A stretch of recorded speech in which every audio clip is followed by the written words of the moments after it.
Yo, what is going on, everybody? Welcome back to the channel. And if you are new here, please make sure to hit that like, hit that share, hit that subscribe, and smash that notification. So I found a video here, right, and it says more former WWE stars come out about Vince McMahon. Here's the thing I don't understand about all this. What is everybody just coming out now all of a sudden when he sells it to TKO? I don't understand that. This is really suspicious to me. And the fact that not very many people, I think I seen like Vince Russo, he might have said something like about it, but like the fact that like, you know, are they really trying to extort Vince McMahon or something? Because this just doesn't make sense to me, right? These text messages are weird and doesn't sound like something an 80-something-year-old man would say. This is all cringe to me, and the fact that so many men are willing to just throw him under the bus is mind-blowing to me. But let's watch this video. WWE wrestlers have tried to unionize multiple times in hopes of forcing better work conditions, but their efforts have always been quashed by McMahon and by the WWE. I want to bring in a friend of this program, Dave Meltzer. He is a sports journalist. He's a dork. Covering pro wrestling and MMA. He's also the editor of the Wrestling Observer newsletter and a definitive voice in this sport. You want answers? Why? Why is he a definitive voice? You called Dave Meltzer. Thank you for being on the show again, Dave. So Matt Riddle calls Vince McMahon a maniac. He paints his nails green. Who's the maniac? These are not, subtle. These are people who matter. They're people in the industry. They're people who know the culture. They know McMahon, and they're not holding back. Some people say sour grapes. Other people say, no, this is an honest assessment. What do you think? Matt Riddle, if you know kind of how he talks, that's kind of the way he would talk. But, he was with the company and was a star with the company and had some problems and left the company.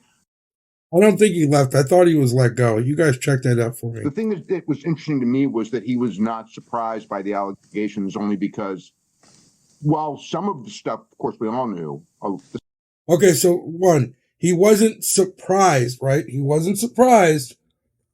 That doesn't mean he knows that they're true. He wasn't surprised, so remember that. Stuff in the lawsuit, that shocked me. I'll just say that.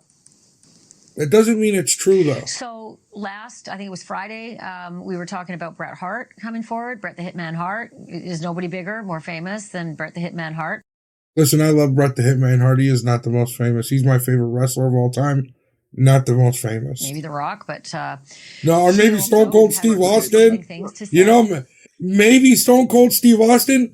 Maybe Hulk Hogan. I don't know. Maybe. Like, this chick is beyond... You could tell she doesn't know.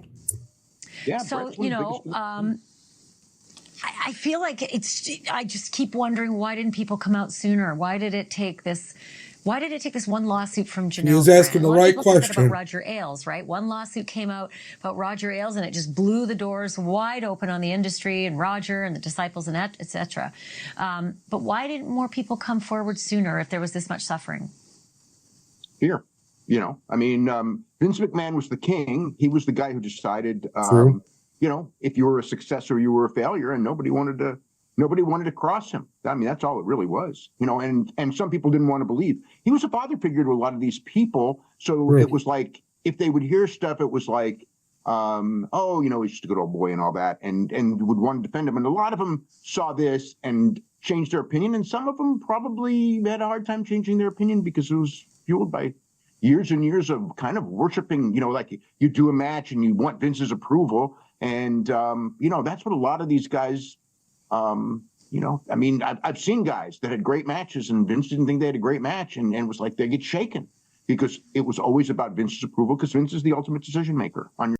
Right, which is what it should be. It's his company, but that doesn't mean that he's sex trafficking. That doesn't mean anything. Dave Meltzer is a dummy. He literally...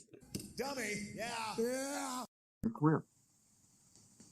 It's like the story we keep hearing about sexual harassment over and over. These were kingmakers. They felt like father figures. They were kind and helpful, and then suddenly it all turned to sexual advances. And oh dear God, what do I do now? I'm going to lose everything I've built for the Now, who's to say somebody else wasn't throwing out the sexual advances? We don't know the whole situation. I don't know why everybody's so quick to judge it when they don't even know. I'll tell you this much. Mark my word.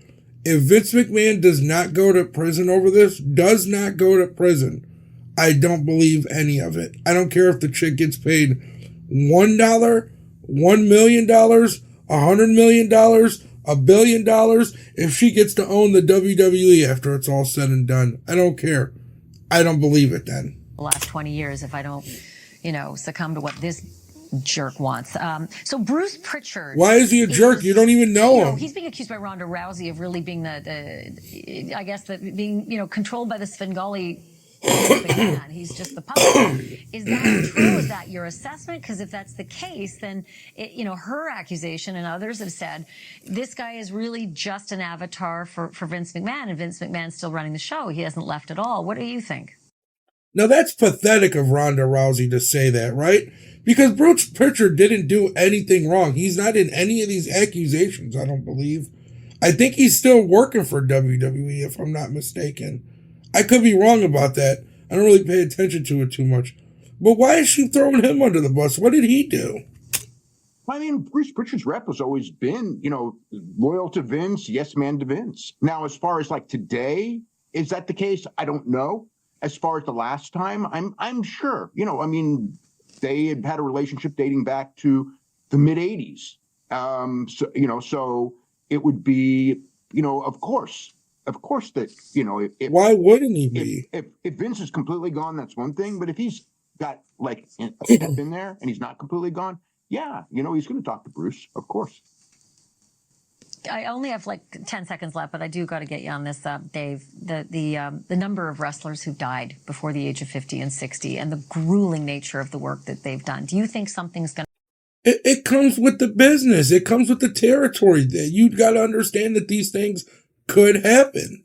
It's just like football with concussions. You have to understand that it could happen. Happen. Do you think this can of worms is going to open up and suddenly everything's going to be questioned? The deaths of all of these people, it's all going to be questioned based on the culture of the WWE. Well, the one thing. How many of these people died of drugs or alcohol? Andre the Giant was a giant. What? This is the most ridiculous list in the world. How are they going to have a list like this, right? And not even have, what's his name on there? The dude that D'Lo powerbombed and broke his neck. Didn't he pass away just recently? What is going on? This is the most ridiculous list in the world. This has nothing to do with wrestling. Andre the Giant was a giant. Mr. Perfect died of drug overdose. I don't remember the rest. I think Rick Rude did too. Davey Boy Smith was a crackhead. The Road Warriors. The Road Warriors? The dude was an alcoholic. This is crazy to me, dude. The Macho Man Randy Savage was a roid rager. Dude, this is the most pathetic list in the world. What I'll say is that era, they have made lots and lots of changes. The schedule isn't nearly as tough as it used to be. I mean, it was brutal in the 80s and the 90s. And then by the late 90s, somewhat because of this, because of the painkiller stuff and because they started drug testing and things like that, it did get better. It's not as bad as it once was, but that track record in the 80s, the schedule that those guys were on was so brutal. I mean, it almost boggles my mind when I think back on that era. It hurts to see some of those documentaries when Ric Flair talks about what he went through and a lot of his colleagues, etc. I said it before, I'll say it again. You want answers, you call Dave Meltzer. Thank you for being here again tonight. Really appreciate it. Thank you for watching. This is pathetic. I'm sorry, guys. This is pathetic. Let me know what you guys think down in the comments below. Have a good one. Peace.